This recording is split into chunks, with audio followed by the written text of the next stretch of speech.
Tá. Aí.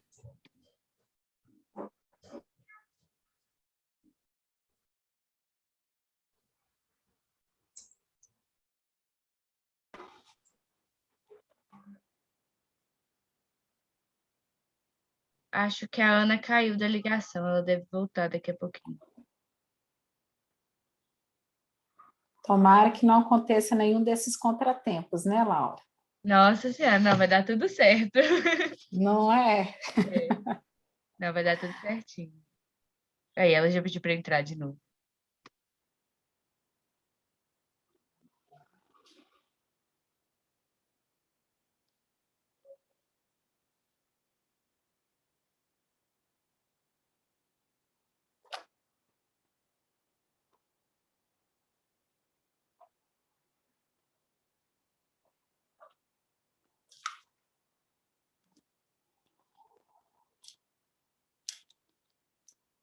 Ana, não estou conseguindo te escutar, não sou só eu.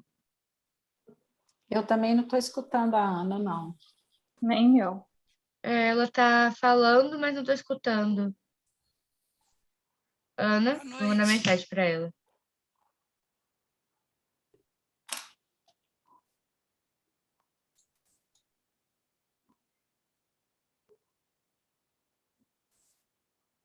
Parece que o microfone dela está desativado. Estranho, né? Eu acho que ela não conseguiu conectar também ao som. Oi, Mona, tudo bem? Tudo bem, Laura? Tudo bom.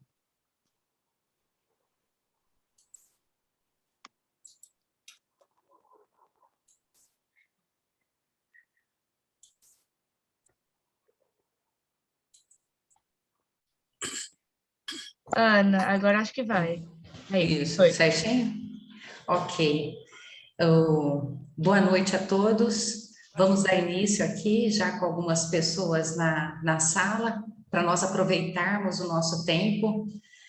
É, assim, uma enorme felicidade estar aqui com a nossa convidada de hoje, Flávia, uma pessoa que eu admiro demais, primeiro como pessoa, depois como profissional, como eu falei no grupo um tempinho atrás, pessoa que eu já confiei o meu filho. Então, para mim, isso é algo muito importante. E agradeço como cliente, agradeço como parceira e profissional. E a Flávia hoje traz um tema que sempre me fez com que eu ficasse muitas vezes desconfortáveis, tanto como mãe, também como profissional. Ao ver algumas situações que eu via que as crianças sentiam demais em relação aos pais. E ela traz então esse tema, né, o elogio. Quando, como, o que acontece, para que a gente possa aí ter consciência com os nossos filhos e com outras pessoas também. Flávia, seja muito bem-vinda.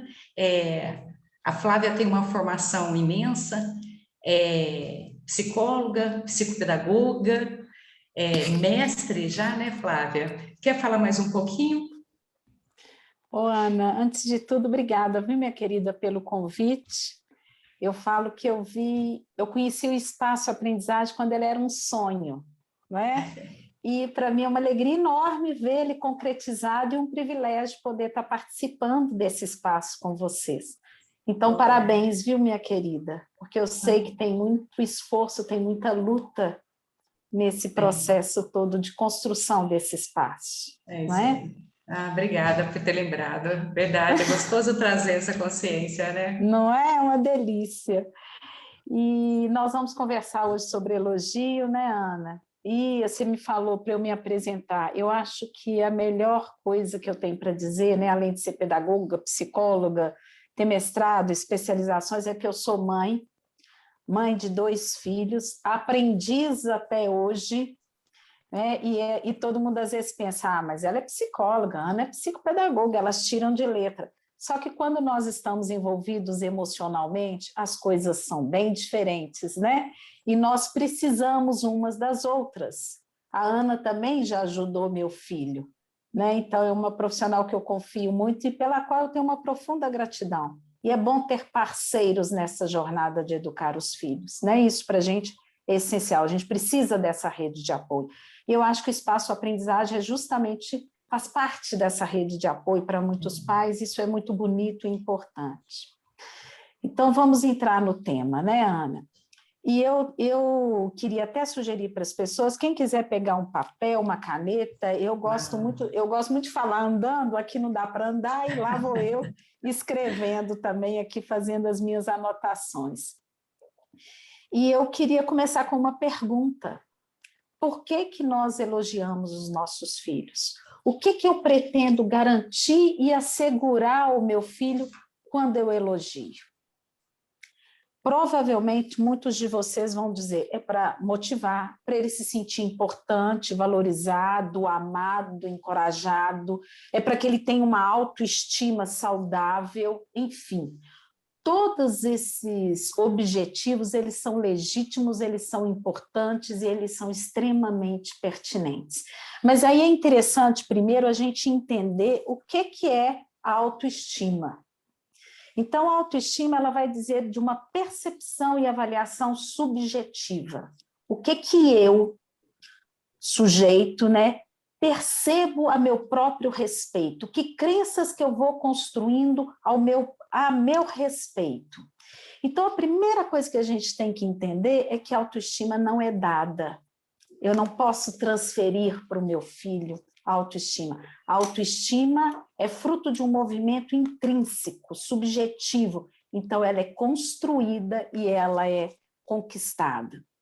Então, ok, em que circunstâncias que se dá essa construção e essa conquista da autonomia?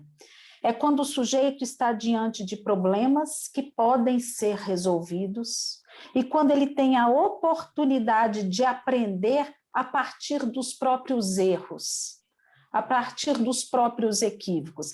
E isso me faz pensar muito qual que é efetivamente o nosso papel na vida dos nossos filhos.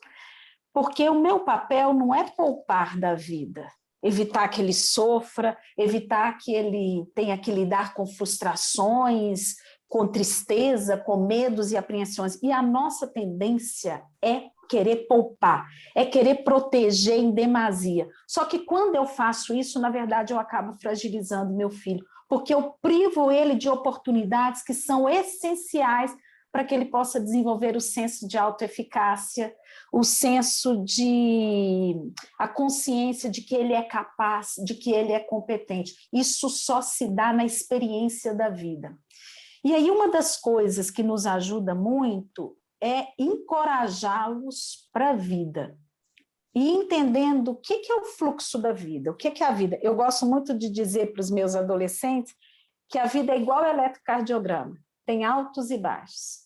Dou conta, não dou conta, consigo, não consigo, dá certo, dá errado, felicidade, tristeza, esse é o fluxo da vida. Aí eu até digo, se tiver aquela linha reta, atestado de óbito, né? Não há vida. Então, eles têm que ser encorajados e entender que esse fluxo da vida, com todas as incertezas, riscos, contradições e injustiças, propiciam uma série de oportunidades para que eu possa crescer, superar e aprender. E quando eu aceito esse fluxo da vida, eu vou ter uma paixão pelo aprender e eu não vou ter medo de errar.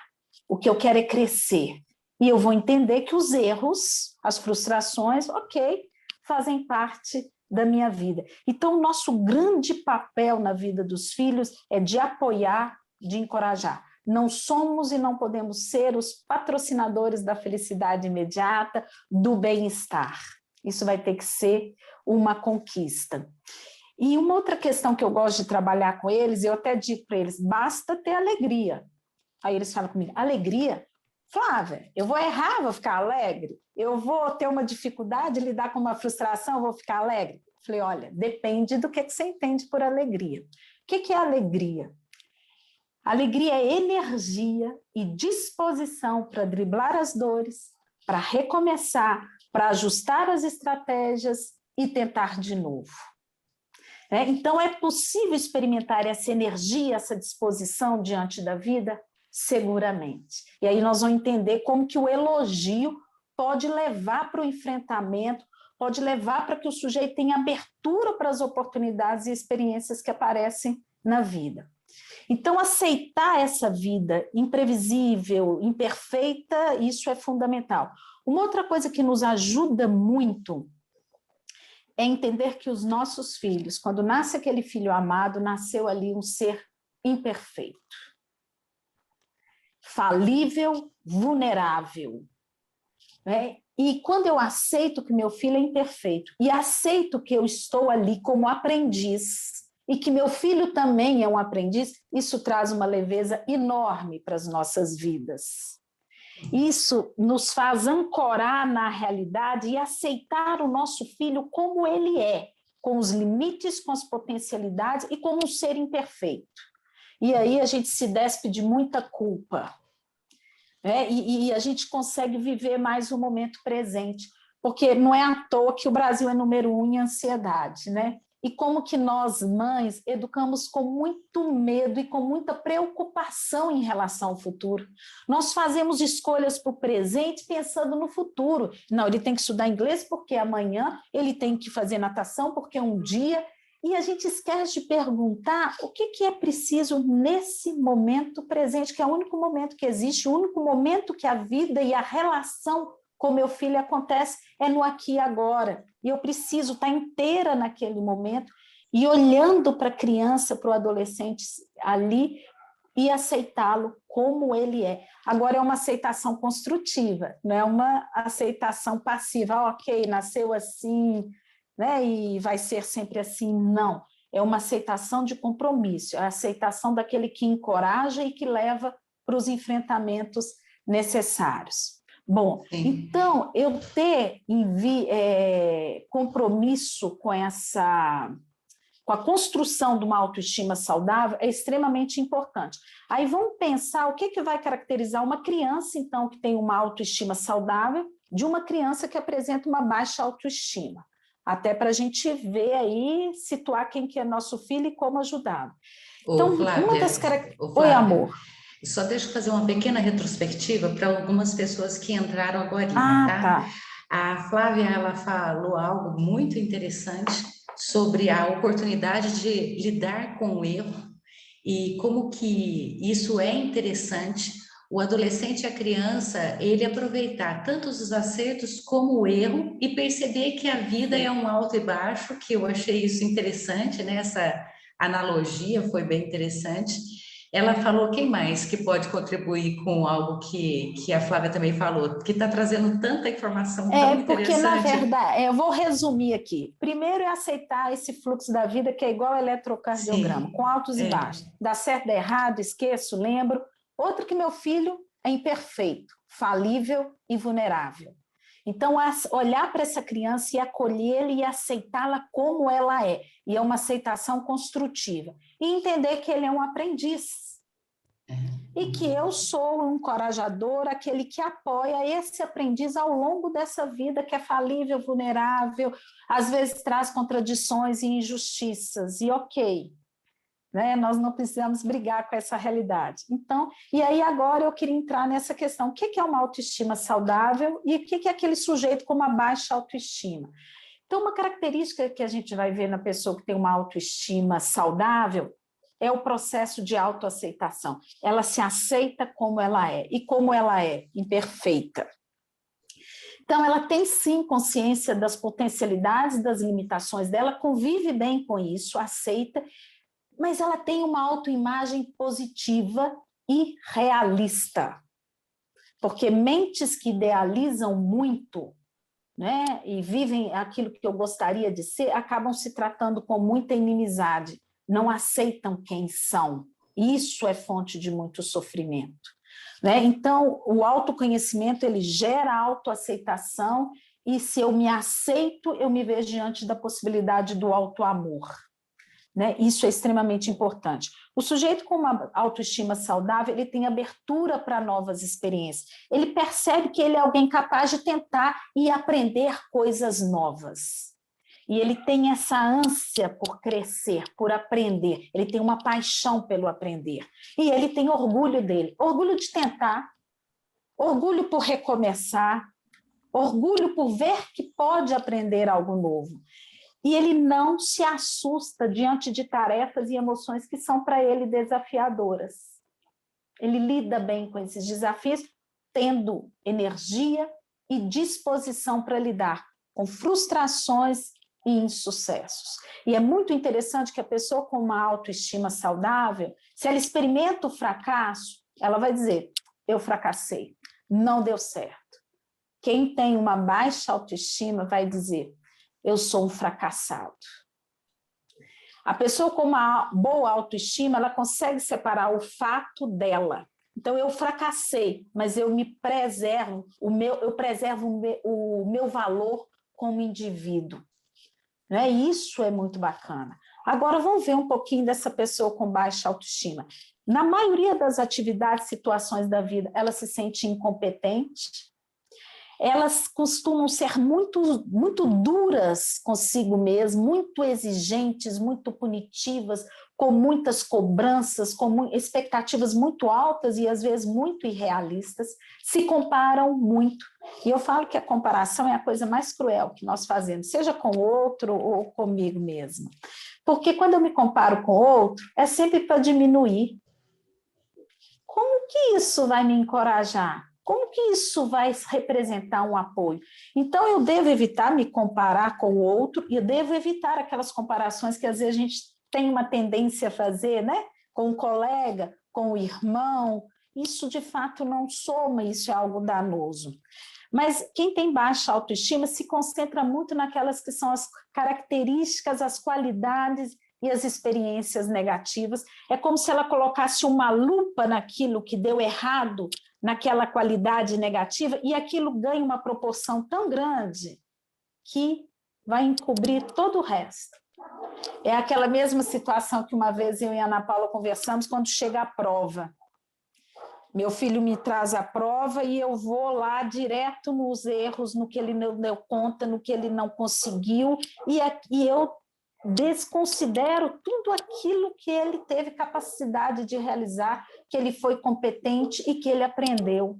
Eu posso pegar um boletim e olhar exclusivamente para a média perdida e esquecer que teve uma média perdida assim, mas tiveram 7, 8 que ele obteve média.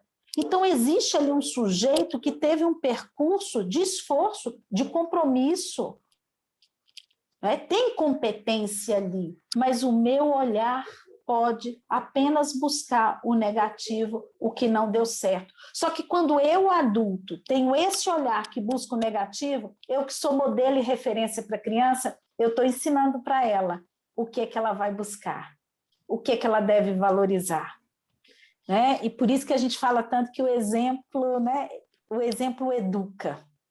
Né? Então, e essa criança ela é insegura, ela não tem confiança, ela não tem abertura para coisas novas, situações novas geram muita insegurança e ela se vê muito vulnerável, em risco, né? E ela está permanentemente duvidando da capacidade dela. Agora, tem outras coisas que eu acho interessantes a gente pensar. A criança que tem uma autoestima saudável, ela lida com o erro como oportunidade. Oportunidade de aprender algo que eu ainda não sei, de desenvolver uma habilidade, de me tornar mais capaz e competente. Então, ela não tem medo de errar. A criança com a baixa autoestima, quando ela erra, ela se sente incompetente e incapaz. O erro significa porque eu não sou tão capaz assim, eu não sou tão competente assim. A criança que tem uma autoestima saudável, ela vê o esforço como o maior trunfo. Muitas vezes a criança de baixa autoestima, como ela tem uma mentalidade, um mindset fixo, ela tende a ver o esforço como algo que vai denegrir a imagem dela, porque esforço é para quem não é tão inteligente assim, tão capaz assim. E a criança que tem uma autoestima saudável, como que ela se relaciona com ela? Com a amizade. E aí, gente, está uma das coisas que eu acho que é mais importante de nós ensinarmos para os nossos filhos, que eles estabeleçam com eles uma relação de amizade, que eu seja o meu melhor amigo nessa jornada que é a vida. Porque se a gente for ver, eu falei que a criança de baixa autoestima ela é muito crítica, ela se cobra muito, ela se exige muito, ela é muito dura com ela. Ela se trata com inimizade. Ela diz coisas para ela que ela jamais diria para um amigo. Então, uma criança certa vez chegou para mim com uma prova e eu não fui bem, eu sou burro, eu não aprendo. Eu falei, escuta, você diria isso para um amigo? Claro que não, Flávia. Eu falei, por que não? Nossa, porque é muita maldade. Por que você diz isso para você? Por que você se trata com tamanha inimizade? E aí eu até ganhei um livro que eu achei interessante, ele está aqui, eu vou mostrar alguns livros aqui para vocês nesse encontro, que é o Autocompaixão. É um livro que eu comecei a ler, né? Estou bem no comecinho mesmo, e como que nós precisamos aprender a ter compaixão na relação que eu estabeleço comigo, porque eu só levo para o outro o que eu cultivar em mim. Então, é nossa tarefa, sim, ensinar nosso filho a ser o melhor amigo dele, a jogar no time dele, a torcer por ele. Às vezes eu falo com eles, escuta, você entrou em campo, né? Tá mandando bem, fazendo esforço para jogar, mas torcendo contra, dizendo que não vai dar, que você não vai conseguir, que não tem jeito. Né? Então, essa é uma grande tarefa nossa. E tem também outro livro bacana que eu acho que a gente tem que ler, eu não sei se você conhece, Ana Paula, deve conhecer esse Mindset. Esse é um livro que a gente tem que ler. Fala de mindset fixo e mindset crescimento. E as crianças, geralmente, de baixa autoestima, têm um mindset fixo. Elas acreditam que a inteligência e as habilidades são inatas, então não podem ser desenvolvidas. Ou eu sou, ou eu não sou. Então, se eu erro, se eu fracasso, é porque eu não sou tão capaz e tão inteligente assim. A criança do mindset de crescimento, ela vai entender, primeiro, que o esforço é um grande trunfo, que as habilidades e as inteligências podem ser desenvolvidas a partir das experiências, das práticas que eu vou tendo e pela via do esforço. Tá? Então, são questões que a gente precisa entender. Nesse processo de construir, né, essa autoestima saudável, o elogio, sim, é uma habilidade social importante, é uma ferramenta super importante. Tanto que eu vi que a Ana Paula até colocou uma frase que era a seguinte, acho que é Augusto Cury: o elogio alivia as feridas da alma, educa a emoção e a autoestima. Então, nós não vamos abrir mão do elogio, não. Mas eu tenho que pensar. A mesma questão, quando eu penso assim, qual que é a diferença entre o remédio e o veneno? É a dose. Então, aquilo que pode ser o remédio, se for ministrado em alta dose, pode ser fatal. O elogio, se for ministrado em alta dose, pode sim, ao invés de gerar uma autoestima saudável, gerar uma baixa autoestima. Para além disso, eu tenho que pensar, qual a dose correta e a medicação correta? De que elogio que nós estamos falando? Nós queremos um elogio capaz de gerar bem-estar emocional, senso de autoeficácia, resiliência, autonomia, e aí a gente tem que pensar que caminho que vai nos propiciar isso. E aí eu queria que a gente pensasse um pouquinho sobre o elogio em excesso.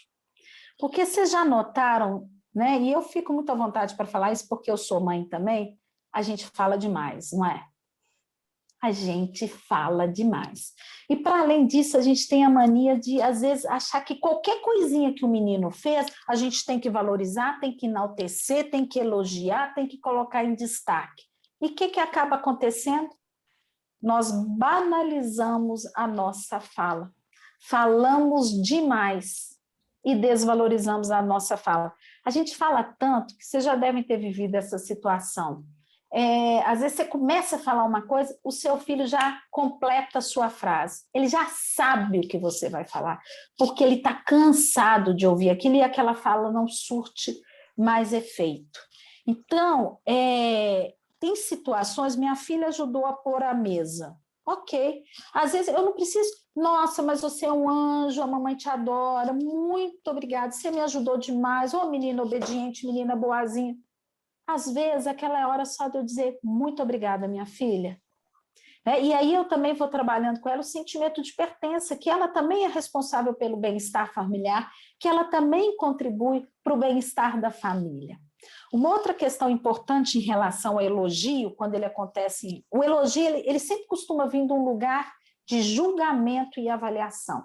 Eu sou o árbitro, então eu decido se está bom ou não, se eu gostei ou não.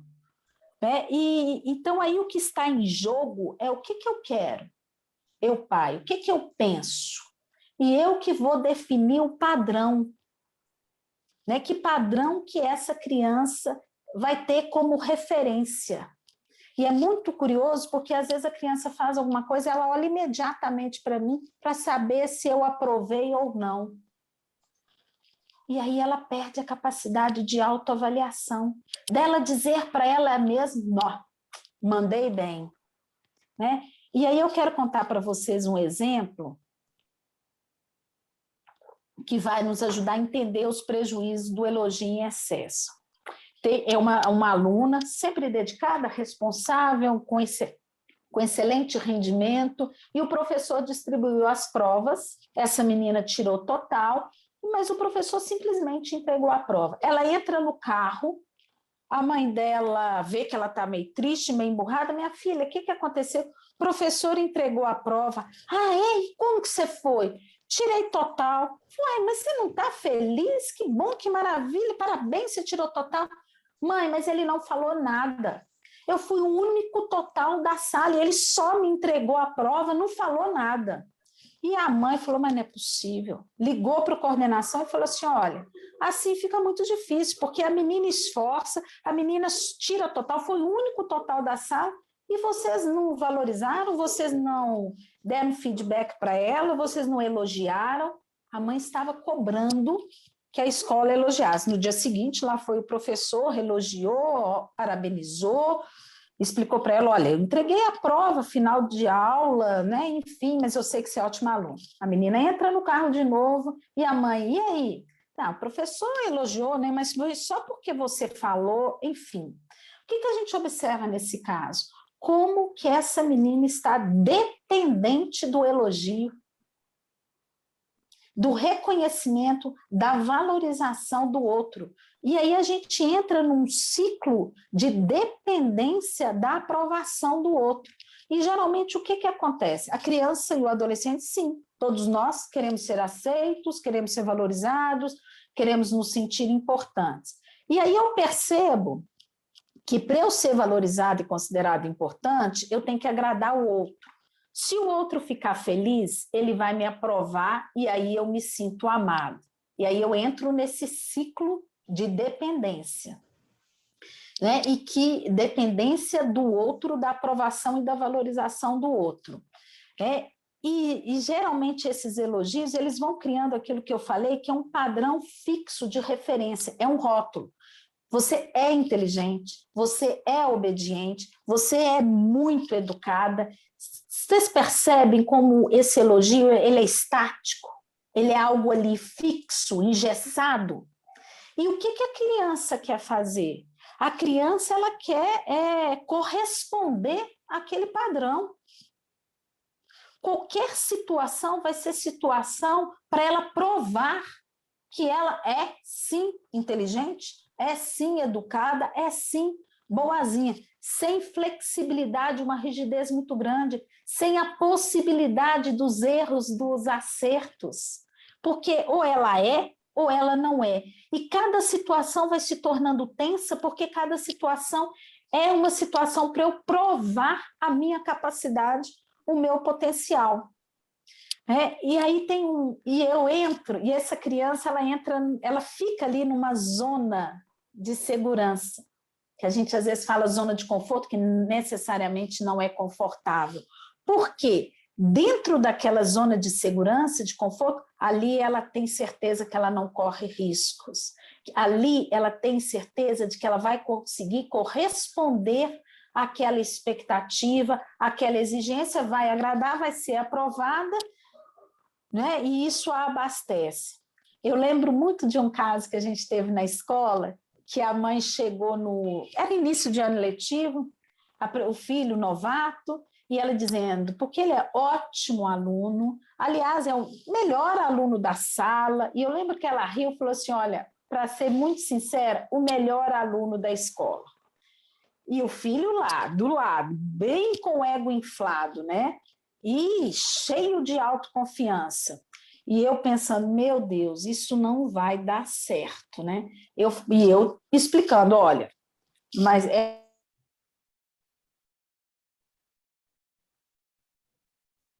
essa é uma escola que demanda esforço, que demanda estudo diário.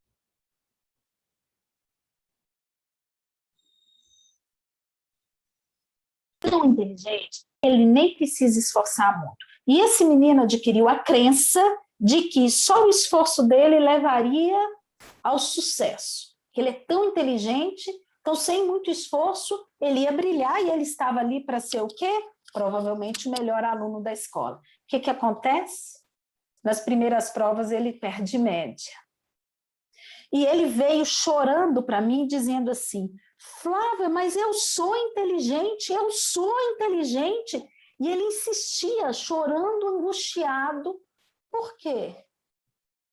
Ele até então ele vinha respondendo a esse padrão fixo de referência. Ele é inteligente. Experimentou um insucesso. O que ele provavelmente pensou? Epa, eu não sou tão inteligente assim, eu não sou o mais inteligente. E para ele ter que fazer esforço era quase que algo humilhante, extremamente desconfortável para ele. O que ele queria fazer? Ele queria voltar para a escola de origem dele, a zona segura dele, porque ali ele conseguia, né, resguardar e cumprir aquilo que era o esperado dele, ser inteligente. E aí a gente percebe como isso gera sofrimento. Então, é esse elogio em excesso, não é? Que gera essa imagem estática do ser ou não ser, que não permite flexibilidade, que não permite aprendizagem, que não permite o esforço. É esse tipo de elogio que a gente deve, na verdade, evitar, porque o sujeito ele passa a depender muito do outro. E aí, se a gente pudesse pensar, então tá, quais são as consequências do excesso de elogio? E isso é uma coisa que nós temos que abrir o olho, porque a nossa geração de mães, nossa, a gente tem uma mania de elogiar demais, elogiar tudo, qualquer coisinha, né? Por isso que a nossa fala cai no descrédito e a gente banaliza. Então, o que a gente vai ver? Primeiro, dependência da avaliação, do julgamento e da aprovação externa. Eu quero é agradar o outro. E o outro é que estabelece o padrão do que é bom ou não. Né? Então, ele vai ter uma preocupação excessiva com o que o outro pensa, o que o outro quer, o que o outro espera de mim. E cadê minhas próprias metas? Né? O que efetivamente eu quero? Cadê eu como sujeito e protagonista da minha própria trajetória, da minha própria história? Eu estou refém do outro, eu estou à mercê daquilo que é a expectativa do outro. E isso vai diminuir minha motivação intrínseca. Porque eu sou constantemente julgada e avaliada por outro, os motivos não são meus, os motivos vêm de fora. Né? E eu vou ficando viciada em quê? Receber elogios. É o caso daquela menina. O professor não me elogiou.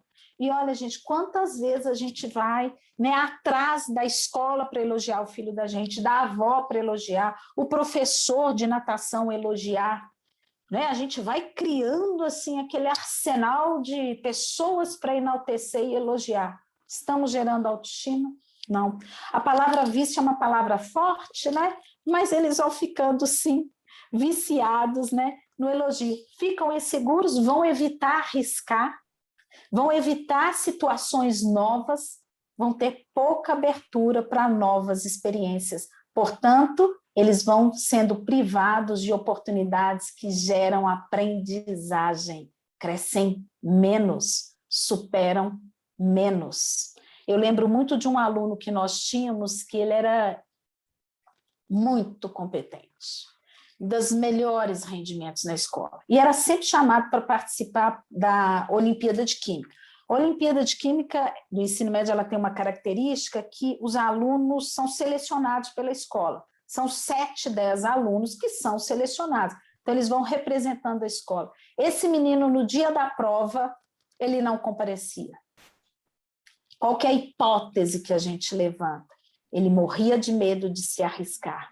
Vai que ele participa dessa Olimpíada, não ganha medalha, vai que ele não fica não tem ali a melhor performance da escola. Ele vai pensar o quê? Eu não sou tão inteligente assim. O que que os outros vão pensar de mim? As crianças vão ficando, e os adolescentes, muito preocupados com o que os outros vão pensar. E tem uma outra coisa muito interessante no elogio, o que que a gente foca? O resultado. Sabe como que a gente percebe isso? Quando o pai fala assim, quero ver sua nota. Só quero ver a nota. Quero ver o boletim que você vai trazer para mim no final do ano. Olha, gente, nós só podemos intervir no processo, no dia a dia, no aqui e no agora. Depois que sai o resultado, o que eu vou fazer com o resultado daquela prova, daquela etapa? Acolher. E posso fazer dela, sim, objeto de análise para que eu possa crescer, para que eu possa pensar novas estratégias e aprimorar? Com certeza. Mas eu não posso só ficar esperando por resultados, não. Então, às vezes, o filho está no celular, está muito em games, isso a gente tem visto muito nesse período agora, e aí a gente fala com ele, estou vendo, seu dia inteiro aí nesse celular, diante desse notebook jogando, só quero ver o resultado, só quero ver as notas que você vai me trazer. Não. Como educador, eu acho que aí nesse momento a gente está cometendo um grande equívoco. E o que eu quero do meu filho não é só nota. Nota é muito pouco, e a nota, principalmente aquela que vem da escola, ela traduz muito pouco de quem é aquela criança, de quem é aquele adolescente. Então, eu vou conhecer meu filho, eu vou apoiar, vou encorajar, vou incentivar, é no processo, é no dia a dia, é com isso que eu tenho que me comprometer com o processo. O que eu quero no processo? Disciplina, compromisso, esforço, empenho, isso que é importante. E se o meu filho aprende comigo a valorizar o esforço, na hora que vem uma nota ruim, ele pode falar, pô, fracassei, não deu certo, mas eu esforcei. Ele aprendeu a valorizar o esforço e isso não diminui o valor dele como pessoa. Aí eu estou diante de um sujeito que tem uma autoestima saudável. E tem uma outra questão que é bem própria do elogio, que ele está muito mais ligado ao sentimento que a criança provoca no adulto do que ao sentimento gerado na própria criança.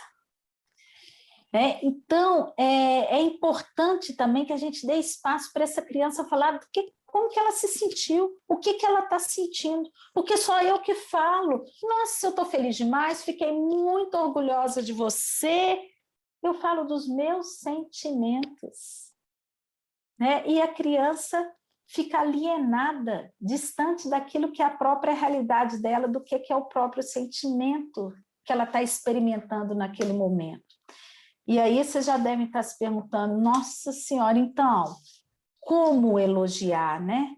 Qual que é o norte para esse elogio? E aí tem uma palavra que eu acho que, a mim, pelo menos, ajuda muito e que dá esse norte para a gente. E essa palavra é encorajar. E aí tem um experimento que foi feito, é desse livro aqui, ó, que eu mostrei para vocês, Mindset, que ela vai contar. Ela foi trabalhar com crianças, né? Então ela tinha um grupo de controle e ela deu para essas crianças, dividiu em 2 grupos e deu para esses 2 grupos uma atividade que era fácil, que eles conseguiram realizar. Para um dos grupos, ela disse o seguinte, nossa, vocês são muito inteligentes, vocês foram muito bem no teste, vocês são muito inteligentes. Valorizou a inteligência dentro daquilo, o que a criança é, fixo, rígido, engessado, o rótulo é inteligente.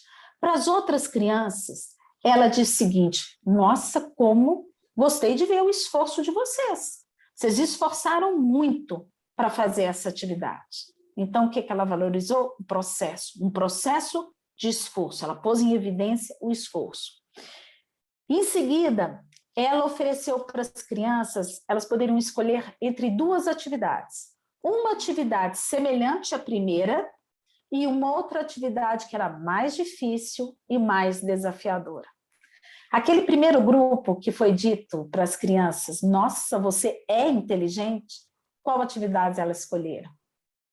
A mais fácil, zona de segurança, porque nessa eu não corri o risco de perder esse lugar de ser inteligente. Olha a criança trabalhando para manter esse padrão, para atender aquela expectativa.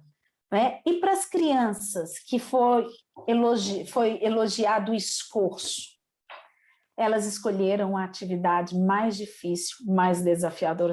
Elas não têm medo de errar. Né? E elas têm disponibilidade para estar diante do novo, do desafio. Elas se arriscam. Né? E esse experimento ele tem continuidade, e o que vai percebendo ao longo do experimento é que essas crianças consideradas, você é inteligente, quando elas estavam diante de uma atividade, por exemplo, mais difícil e desafiadora, elas ficavam extremamente nervosas, ansiosas e angustiadas. Elas tinham pânico de errar, pânico de que achassem que elas eram incompetentes e não tão capazes assim. E as outras crianças, elas melhoraram a performance delas, porque elas iam para o enfrentamento, elas tinham disposição, elas gostavam do desafio, elas tinham paixão por aprender. E esse livro aqui, ele tem até uma fala, deixa eu ver se eu acho aqui. Acho que eu não vou achar. As crianças, né, vão desenvolvendo a crença,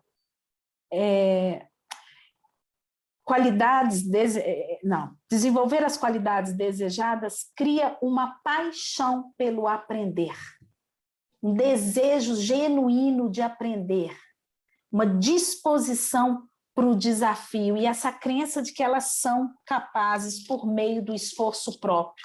Gente, isso que é autoestima. Então, vocês estão percebendo que esse elogio, ele é extremamente prejudicial? Né? Não que eu não possa dizer isso de vez em quando, que a gente fala, mas quando isso é repetido de forma contínua, persistente, isso pode sim gerar danos para a criança. Então, ok, nós queremos um eu forte. Então, nós vamos ter que pensar em que dose e qual norte nós vamos tomar. Quando a gente pensa em elogiar e encorajar, aparentemente são bem semelhantes, né? Mas são significados diferentes e geram resultados também distintos. Então, o que a gente vai ver com relação à questão do elogio? Né? Ele está focado no resultado. O encorajamento está focado no processo. Ele acontece antes do processo, durante o processo, no final do processo. E é eu, como pai, presente como aquele que apoia, que encoraja e que acolhe aquela criança com todas as possibilidades e limitações que ela apresenta. Né? Quando eu encorajo, eu vou valorizar, focar o que a criança faz, o esforço, a performance dela, e não aquilo que ela é. Porque o elogio, ele é muito, como eu já expliquei aí algumas vezes, né? Ele vem atrelado àquilo que são características daquilo que a criança é, daquilo que eu considero que é o talento dela, e não daquilo que ela faz. E o elogio também, ele está muito focado no reconhecimento que o outro, que o adulto tem sobre a criança ou a ação dessa criança. E o elogio vai ser muito resultado do sentimento que a criança vai gerar no pai, na mãe, no professor ou em qualquer outro adulto. Quando eu penso no encorajamento, o foco é no sentimento gerado na própria criança. E aí é importante a gente pensar nessa questão de validar as emoções. Nós lidamos na nossa sociedade muito mal com as emoções e nós temos a tendência em categorizá-las entre boas e ruins, né? Então, alegria é ótimo, tristeza, medo, ansiedade, raiva, isso não pode, isso é negativo. Só que todas as emoções são inevitáveis, inerentes e são emoções protetivas. Então, é o medo que não me deixa sair 10 horas da noite aqui em pleno Belo Horizonte, ele me protege. É o medo que nos faz, em período de pandemia, lavar as mãos, usar álcool gel, usar a máscara, evitar aglomerações. Então, o medo, ele é protetivo. Só que quando ele toma proporções e intensidades muito elevadas, aí sim ele pode me paralisar. E eu posso desenvolver transtornos, eu posso adoecer psiquicamente. Então, uma coisa que é importante é, o que você sentiu? Mãe, eu fiquei com medo. Medo? Ficou com medo por quê? Não tem motivo para ter medo? Não, acolhe. Você ficou com medo? Tem problema não. E converse sobre esse medo. Deixa a criança se conectar com essa emoção dela, porque a única forma de eu conseguir controlar meus sentimentos é quando eu aceito, acolho e consigo identificar as minhas emoções. Só que nós vamos negando. Não, medo por quê? Não, sentir raiva é feio. Tá? Outra coisa que a gente não suporta são os filhos tristes. Poxa, a tristeza é um momento de introspecção, um momento que eu volto para mim, de reflexão extremamente fértil, inevitável e importante. Mas lembra que a gente às vezes tem uma tendência a ser patrocinadores do bem-estar e da felicidade instantânea? Então nós vamos privando nossos filhos de experiências, de frustrações que são extremamente importantes para a vida dele. E uma outra coisa, né, que o encorajamento faz é ensinar esse meu filho a ser o seu melhor amigo. E aí tem uma coisa que às vezes a gente escuta as crianças falando, né? Eu não posso, eu não consigo, não tem jeito, não vai dar tempo. Como que eu lido com isso? Né? Como que eu vou encorajar? Eu falo que uma das coisas que mais encoraja e que abre as portas e abre caminhos são boas perguntas. Né? O sujeito fala, eu não posso, eu não consigo. Como você pode conseguir? Né? Porque a pergunta abre a possibilidade para criatividade, para construir soluções. Essa é a grande tarefa das perguntas. E eu não preciso sair dizendo, meu filho, você tem que fazer isso, você tem que fazer aquilo, você tem que fazer aquilo outro. Eu não quero um sujeito autônomo, capaz de autogoverno. Eu não quero... E a boa mãe, ela não vai se tornando gradativamente desnecessária. Essa é a boa mãe. Né? Ela vai se tornando gradativamente desnecessária. E aí o sujeito tem que cada vez entrar na própria vida com maior autonomia, capacidade de autogoverno. E aí, quando eu faço perguntas, ele pode se colocar como sujeito protagonista, ele pode falar dele. O que você sentiu? O que você pensa? O que você acha que a gente pode fazer? Como que eu posso te ajudar? Perguntas abrem caminhos. Tem uma que eu adoro, gente. O que você diria a um amigo? Que não tem jeito, que é para ele desistir, que já perdeu o ano mesmo? Você falaria isso com um amigo? Não. O que você diria para um amigo? Isso que ele diz para o outro, ele pode dizer para ele mesmo. E geralmente para os amigos nós temos tantas boas ideias, não é assim? Né? Então, gente, o que a gente vai percebendo aí que são consequências do encorajamento, consequências benéficas? O que vai vir desse encorajamento? Autoconfiança, autocrítica, resiliência, inteligência emocional. Né? Isso aí dá para a pessoa uma capacidade de maior autocontrole, de maior gestão das próprias emoções, das relações. Né? E aí tem uma coisa que os pais sempre me perguntam. Ok, surgiu uma situação desafiadora, o resultado não foi esperado, a criança fracassou, e aí? Autoestima comprometida, como que essa criança fica?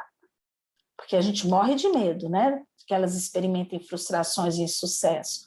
Ok, como eu já disse, ela vai valorizar o esforço, ela vai valorizar o progresso, porque ela não está focada apenas no resultado.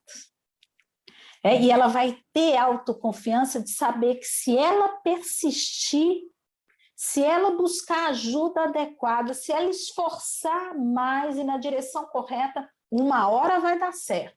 São crianças que falam assim com a gente, ainda não deu certo, mas eu chego lá. Eu lembro muito uma vez que eu estava conversando com um menino que tinha ido muito mal, que estava chorando, e a mãe acreditando que aquela nota tinha destruído a autoestima do filho dela. Nenhum fato isolado tem tanta poder para tanto, né? Ainda mais uma nota de prova. E foi muito bacana, e eu falo que tem hora que eu acho que é Deus que providencia os recados. Entrou um menininho na sala, que era da mesma série, bateu na porta e já foi abrindo e falou comigo, Flávia, só vim aqui para te falar. Ainda não deu, não consegui nem média.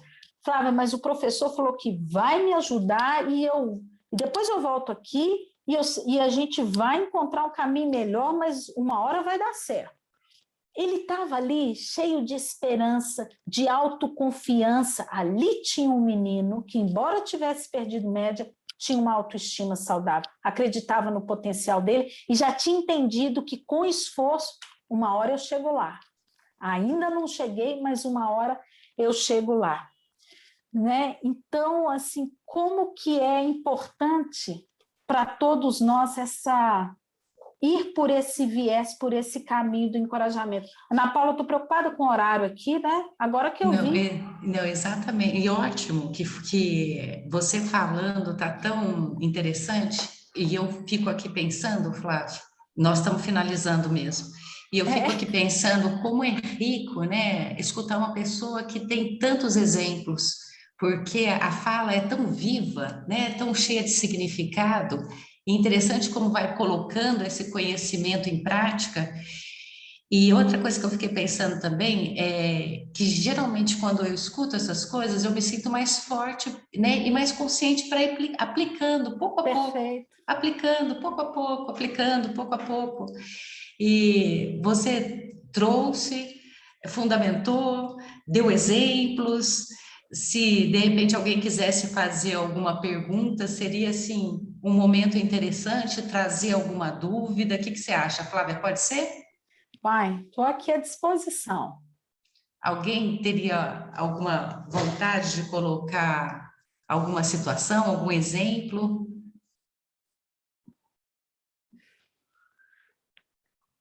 Eu gostaria de contar uma coisa que, com a fala dela, encaixou certinho. Eu percebi exatamente que isso tinha acontecido. Eu tenho um filho de 5 anos e ele é praticamente a única criança dessa idade na família. Então, ele é muito mimado por todo mundo. Ah, João, isso, João, aquilo, você é lindo, você não sei o quê. E aí, agora, numa escola nova, ele disse que ia namorar uma menina lá, uma menininha da sala dele, né? Ah, mamãe, eu gosto tanto da fulana, vou namorar com ele. Quando você for adulto, né, João? Quando eu for adulto. Conversa vai, conversa vem. Ele falou assim, no dia seguinte, mamãe,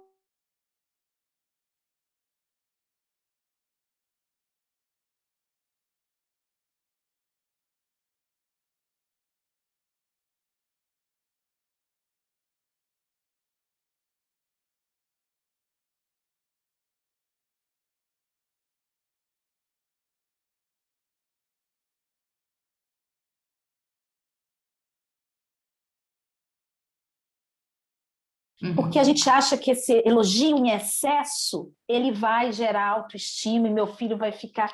Mas, às vezes, é uma falsa autoconfiança que está emergindo ali. É o que a gente chama de uma autoestima inchada, inflada, mas muito frágil e vulnerável, né? E deu certinho. Obrigada pela oportunidade, viu, Vanessa, que você trouxe aqui de reflexão. Nós vamos finalizando porque o Zoom ele tem um tempo que eu acho que é um tempo muito gostoso. Aproveito para agradecer demais, Flávia. Obrigada, uma noite maravilhosa querida. de reflexão e a todos os presentes aqui também por estarem conosco, tá ok?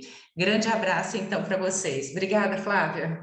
Tchau, minha querida. Obrigada, gente. viu? Muito bom. Parabéns, Flávia. Muito bom. Obrigada. Obrigada, Mona. Tudo de bom. Tchau. Obrigada, Laura. Tchau, gente. Eu caí no finalzinho, mas tchau pra você. Combinado. Tchau. Tchau, obrigada.